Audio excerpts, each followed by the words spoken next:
What's up, Bandang people?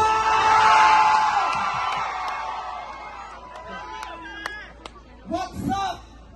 Ang up, tubig, baha, pagnanakaw, korupsyon, yun ang mataas sa Pilipinas. What's down? Ang down, ang babang-baba, yung mga Pilipino. Kaya sa ngalan ng lahat ng mga kapwa ko artista na nasa entablado ngayon, pati na rin yung mga artista nasa baba at sa iba't ibang lugar na nakikisama sa amin, binabati po namin kayong lahat. Mabuhay kayo, mga kapwa namin Pilipinong nanakawan ng gobyerno. Mabuhay kayo. Yan ang pagbati natin sa isa't isa. At para sa lahat naman ng mga politiko at bahagi na ng gobyerno na nagnakaw sa atin, nagnanakaw sa atin, mga nakatingin habang may nagnanakaw sa atin, mga kasama ng mga nagnanakaw sa atin, mga alam na may nagnanakaw pero hindi nagsasalita, mga kasama ng mga nagnanakaw, mga nagtatago ng magnanakaw, isa lang ang gusto namin sabihin sa inyong lahat, patawad kay Father pero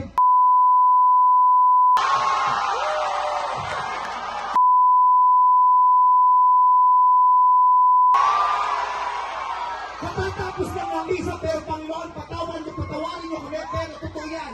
Ito ang wika ng lahat ng mga Pilipinong ninakawan.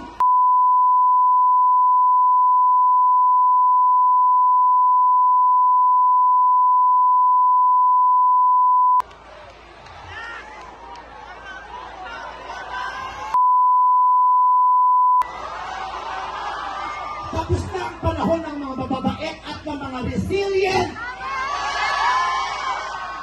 Ang mga mababait, ginago.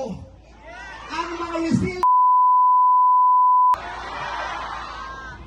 hindi lang ubra sa atin yung bait-baitan, kimi-kimian, tahimik-tahimikan, patawad pero hindi po.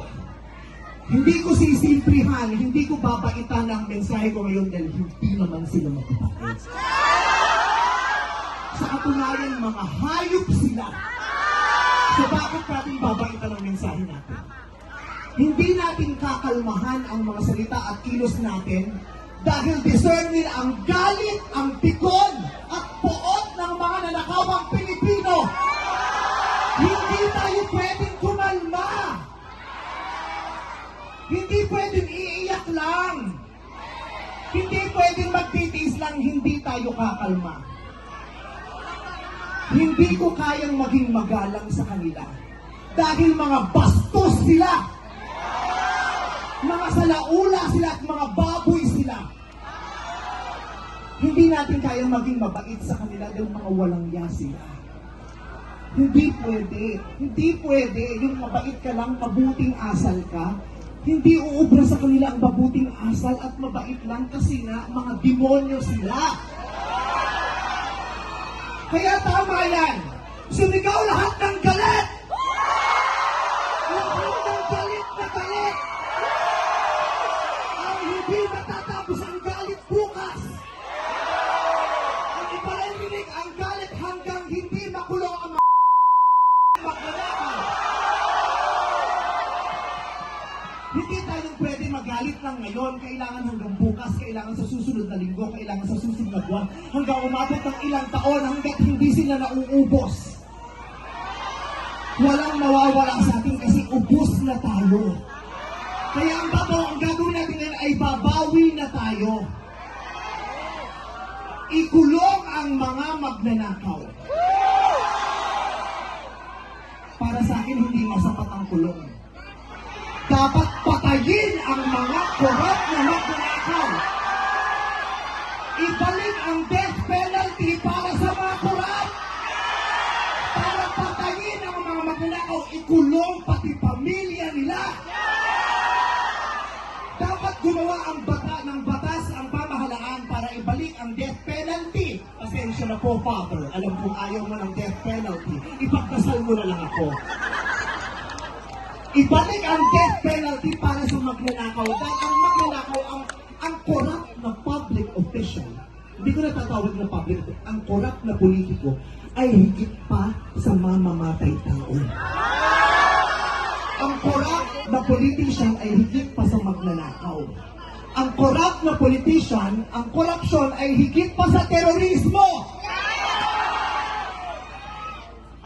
terorista, namimili lamang ng lugar at panahon kung kailan aatake.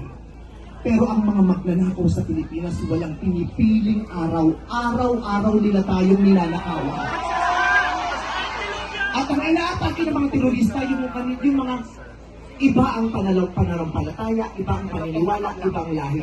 Pero ang mga korap, kapwa Pilipinong kalahi ang ninakawan.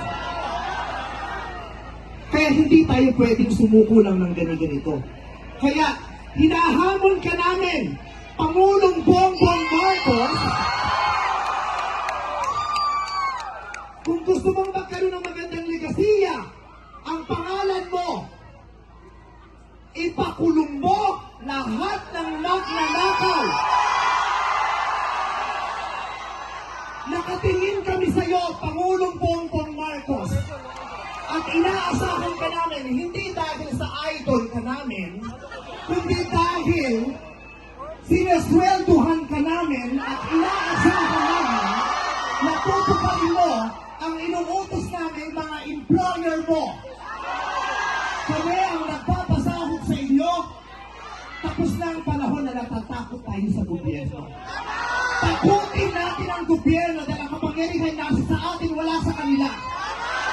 Nakatingin kami sa inyo, ipakulong lahat ipakulong. Bawiin ang mga ari-arian. Bawiin ang mga ari-arian. Pati atay, i-donate. Bigay ang atay. Pati mata, i-donate. Walang ititira kasi nga, na hindi tayo pwedeng mahawag dahil